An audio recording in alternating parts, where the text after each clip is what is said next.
Okay, so we want to close it at this point, but if you feel you have a very burning issue, just one burning issue. Yeah. This is a copy by, if you can have the camera, this is done by FOL.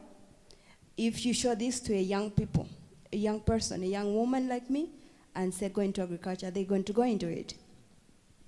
Definitely not. I told the World Bank the same thing. If you want to make agriculture attractive, if you want to make it sexy, start by publishing it. Get a young person who's attractive, put them on this picture. I said this in Harare last year to say, can we try to make agriculture sexy? This organization, the UN, the FOA, whoever is involved in the agriculture sector, the advertising, whoever you are, make agriculture sexy.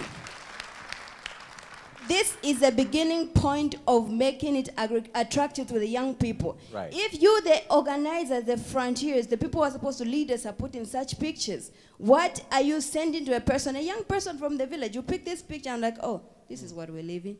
But if they see a young person here, very attractive like me, and you put me here, even the young men in the village, they'll be like, wow, I want to be like her. I mean, where am I going to find this woman? Let me join agriculture. I mean, this is practical. That's what we need to be talking about. So please, my request is that next time we're going to have such a conference, whatever is coming up, you can look for me on Facebook, Tamara Happy Face Kaunda. Put my picture there and say she's a farmer. And a medical doctor, yeah? Well, most people, they like to see me, oh, don't look at like she's farming, she's a doctor. No, I want to be called a farmer. Right. Because the problem we have in Africa is hunger. We don't need drugs. I work in a hospital, and I can guarantee you 80% of the diseases, why we're losing young people is because of poverty. So why then can't we give them the nutrition they need instead of the drugs? That's my switching from medicine to agriculture. So that's what we should be looking at. Another thing, she's from Singapore, I'm from Zambia. The borrowing rate in Zambia is about 35% to 40%. You can say, yes, I don't have, I don't want to go to the bank or whatever. No, I've tried going there. But why should I to make such a suicidal decision to go and borrow at a 40% rate? It's impossible. I want to go to the government to borrow. They say, no, you need to work for the government for 2 years. But I need the project running. I've got people following me. They need to come to the farm and see what I'm doing.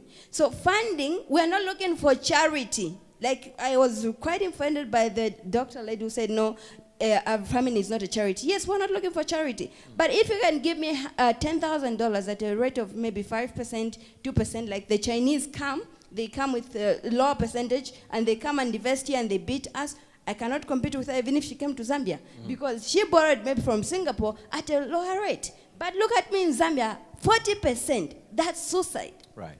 So we can talk and talk and talk, but let's create an enabling environment for the African youth. Because we can't have so much vast land, yet we are languishing in poverty. Netherlands cannot export to Africa if they don't feed their own people. Yes, I'm happy the young people are exporting, but why are we leaving our people? Why are they dying? African graves are the richest because we've lost so many young people to poverty and hunger. So we need to really critically look at agriculture as the oxygen for economical in Africa. It should not be a backbone. I can break my backbone today and I can live on. But if I don't have oxygen, I can't live on. So agriculture should be the oxygen of the economy in Africa. Thank you. What a way to actually powerfully finish this conversation. One, make agriculture sexy in order to attract young people into it. And number two, start seeing agriculture as the oxygen of our economies and not just the backbone of our economies. From our teams right here, we want to say thank you for watching this CNBC Africa special. I'm Eugene Anangwe.